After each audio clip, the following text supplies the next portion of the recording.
जन्म से पहले और मृत्यु के बाद आत्मा कहाँ रहती है।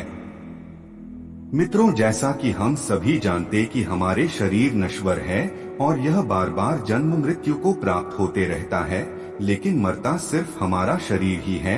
इसके अंदर रहने वाली आत्मा को कुछ नहीं होता है। वह शरीर की मृत्यु के बाद वह आत्मा एक शरीर से लेकर दूसरे शरीर में प्रवेश करते रहता है और यह सिलसिला चलते रहता है। मगर आज हम लोग जानेंगे कि मनुष्य के जन्म से पहले और मृत्यु के बाद आत्मा कहाँ जाती है, क्या करती नहीं, इन्हीं सब के बारे में जानेंगे, जिसका वर्णन हिंदू धर्म के 18 पुराणों में से एक गरुड़ पुराण में दिया गया है। चलिए जानते हैं। जन्म से पहले और मृत्यु के बाद आत्मा कहाँ रहती है। वीडियो में आगे बढ़ने से पहले हमारे YouTube चैनल जीवन ज्ञान संगम को लाइक सब्सक्राइब करें और कमेंट में जय श्री राम लिख दे। आपका कल्याण ही कल्याण होगा।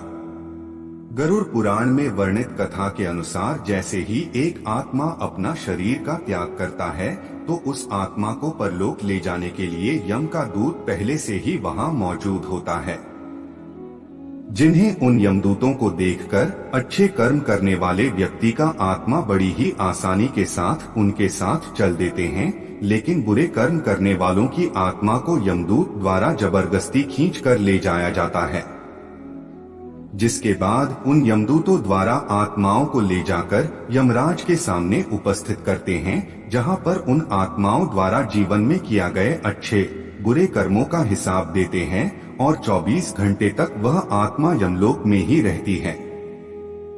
मृत आत्मा का सफर। उसके बाद यमदूत 24 घंटे के बाद उन आत्माओं को वही ले जाकर छोड़ देते हैं जिस घर में उसकी मृत्यु हुई थी, जिसके बाद यहाँ वह आत्मा 13 दिनों तक अपने घर में रहती है और फिर 13 दिनों के पश्चात अंतिम संस्कार से जुड़ी सभी क्रियाएं समाप्त होने पर यमदूत उन्हें फिर से लेने आते हैं और उन्हें अपने साथ यमलोक की यात्रा पर ले जाते हैं, जहां उन्हें जब लोक तक पहुंचने वाली मार्ग में अनेक प्रकार की यातनाएं सहनी पड़ती है। अगर मरने वाले की आत्मा पुण्य आत्मा हो तो वह बहुत ही आसानी से यमलोक के मार्ग को पार कर जाते हैं, और वही कोई दुराचारी एवं पापी आत्मा हो तो उन्हें यमलोक के मार्ग में बहुत अधिक कष्टों का सामना करना पड़ता है, जिसमें यमलोक के मार्ग में वैतरणी नदी भी आती है, जहां बुरी आत्माओं को इन नदी से होकर गुजरने पड़ती है, और ऐसा नहीं करने पर उन्हें यमदूत के द्वारा प्रताड़ित किया जाता है। 17 दिनों के बाद इस भयानक मार्ग से यात्रा करने पर 18वें दिन यमदूत उन आत्मा को लेकर यमलोक पहुंचते हैं।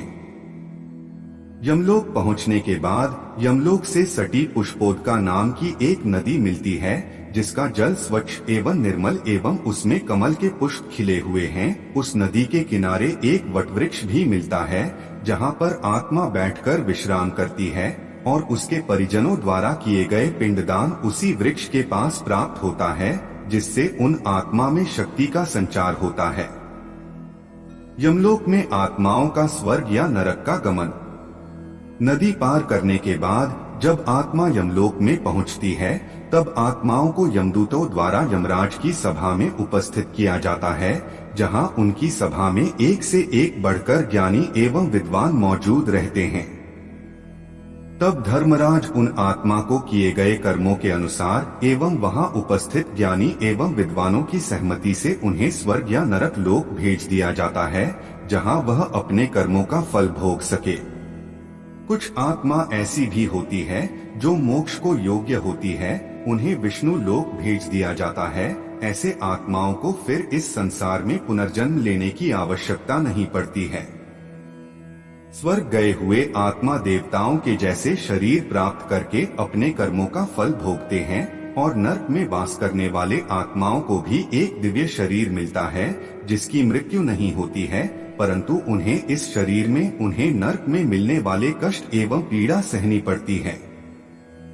स्वर्ग या नरक में गए हुए आत्माओं के जब कर्मफल का भोग पूरा हो जाते हैं तो फिर उन्हें पृथ्वी लोक पर आकर पुनः जन्म मृत्यु के चक्र में उलझना पड़ता है। स्वर्ग में गए हुए आत्मा फिर से मनुष्य योनि में जन्म लेकर अपना कर्म करने लगते हैं। नर्क में रहने वाली बुरी आत्मा अपने कर्मों का फल भोग कर फिर से पृथ्वी लोक पर आकर पशु पक्षियों, पेड़ पौधे एवं 84 लाख योनियों भटकने के बाद तब फिर उन्हें सकाम कर्म एवं मोक्ष प्राप्त करने के लिए मानव शरीर प्राप्त होता है। फिर भी आज के समय में लोग धर्म का आचरण छोड़कर गलत राह पर चलते हैं। इसका परिणाम लंबे समय तक भुगतना पड़ता है। इसलिए दोस्तों, हम लोग जीवन में जितने अच्छे से अच्छे कर्म करें तभी हमारा मानव जीवन सफल होगा। आज के लिए बस इतना ही। मिलते हैं न्यू वीडियो पर। जय हिंद, जय भारत।